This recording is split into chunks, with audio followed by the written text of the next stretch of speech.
Muito bem, voltamos a falar direto da página do Jornal Visão Espírita, tanto no Facebook quanto no YouTube, para mais uma gota de O Livro dos Espíritos, mais uma gota de Espiritismo. Sejam muito bem-vindos. Nós estamos terminando agora o subitem Provas da Existência de Deus. A gente já fez Deus e o Infinito, questões 1, 2 e 3, e Provas da Existência de Deus. Nós já fizemos as questões 4, 5, 6, 7 e 8, e agora a gente vai finalizar esse item com a pergunta número 9.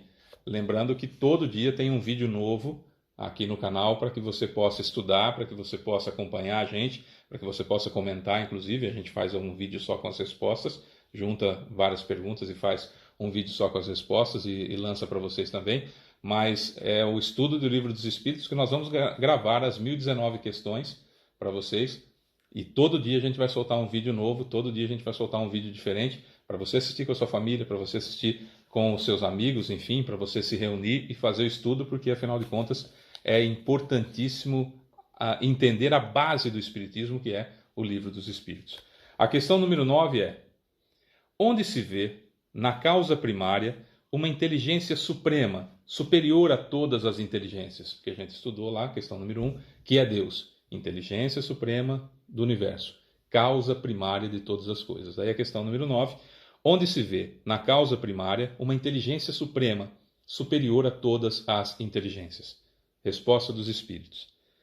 Tendes um provérbio, um ditado, que diz: pela obra se conhece o Criador. Pois bem, vede a obra e procurai o autor. É o orgulho que produz a incredulidade. O homem orgulhoso não admite nada além de si, e é por isso que se autodenomina um espírito forte. Pobre ser, que um sopro de Deus pode derrubar. Aí tem a explicação de Kardec. Julga-se o poder de uma inteligência por suas obras. Já que nenhum ser humano pode criar o que a natureza produz, a causa primeira é, portanto, uma inteligência superior à humanidade. Sejam quais forem os prodígios realizados pela inteligência humana, essa inteligência tem uma causa, e quanto maior for o que ela realizar, maior deve ser a causa primeira.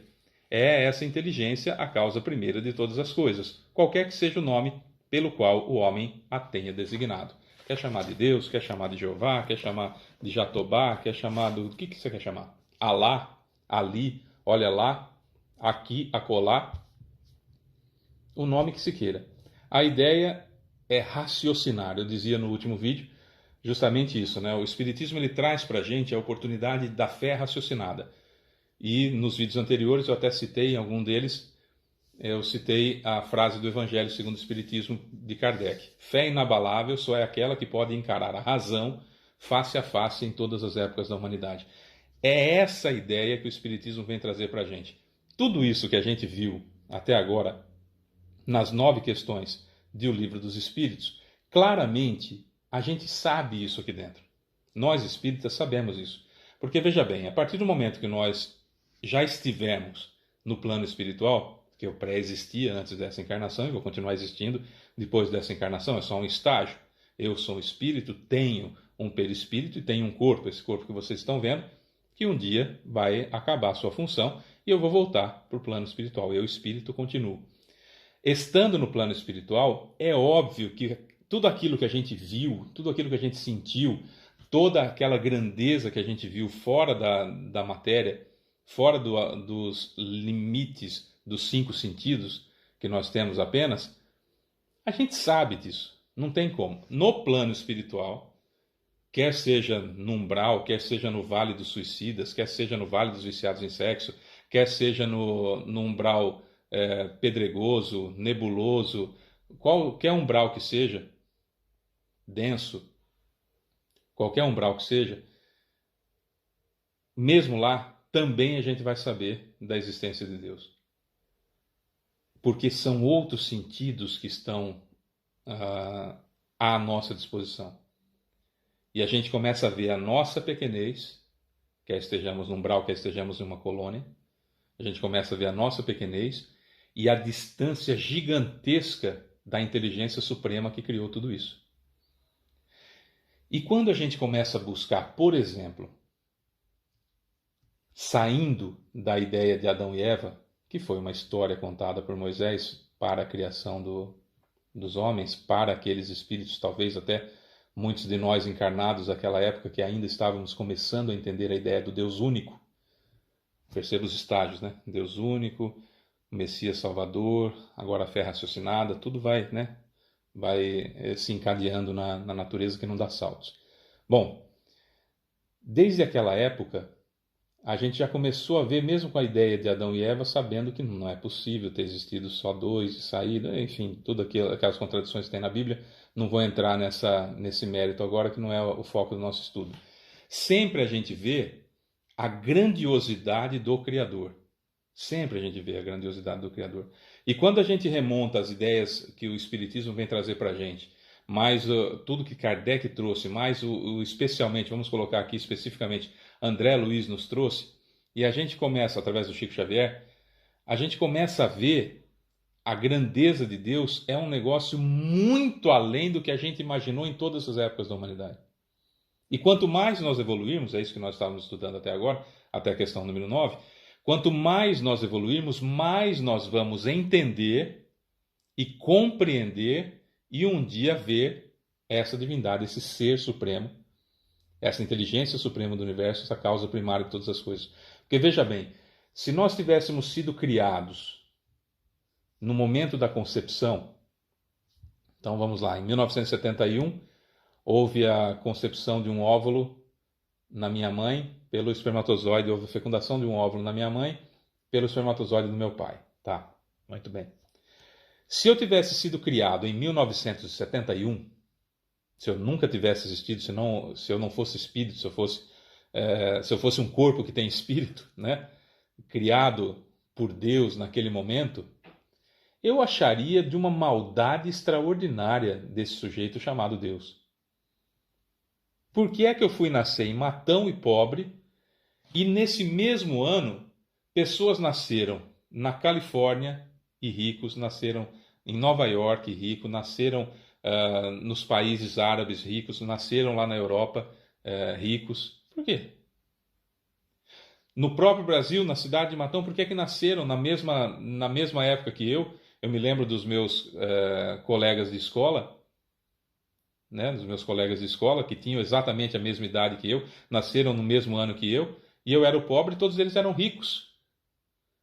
Por que é que eles tinham tudo o que eles queriam e eu não tinha? Mas por que Deus fez isso comigo? Mas que mal eu cometi? Se eu fui criado naquele momento. Percebe?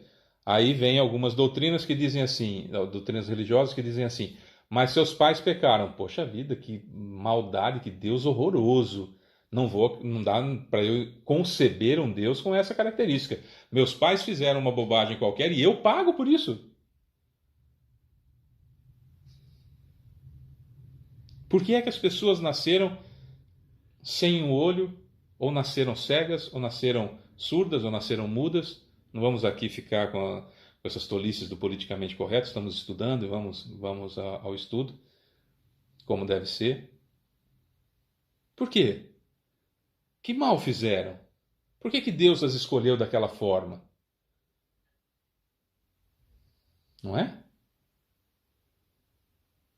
Que mal tão grande foi cometido para que aquelas pessoas fossem escolhidas, que Deus falou assim, precisa ter umas pessoas sem perna no mundo para ficar diferente, eu vou fazer aquele lá nascer com paralisia, ou vou nascer sem um membro inferior. Mas peraí, como assim?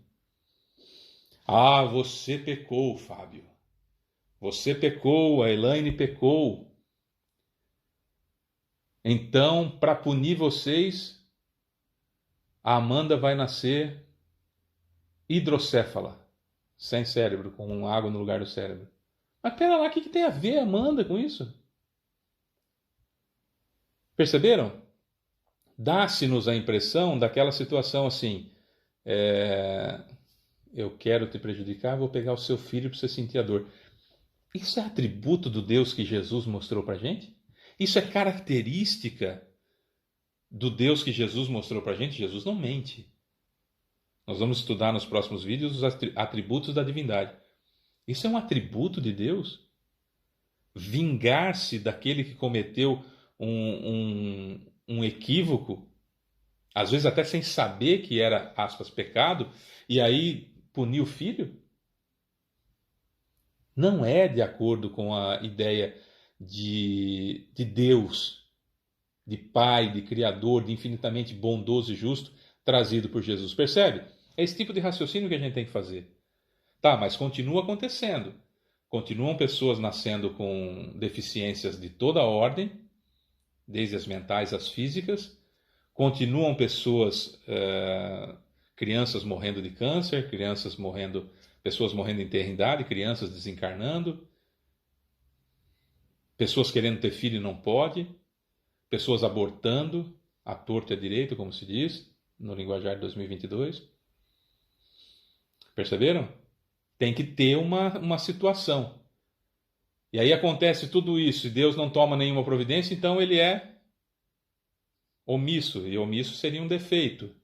Mas Deus é infinitamente bondoso e justo, infinito em todas as suas perfeições. Espera lá, então ele não é omisso, ele não é negligente.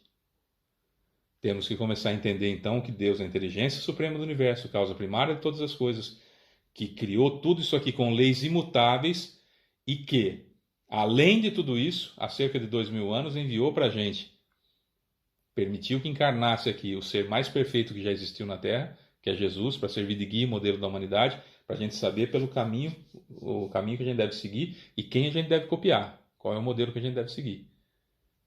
E agora cabe a nós nos adaptarmos. E que não há castigo. Ah, não há castigo, Deus não castiga ninguém?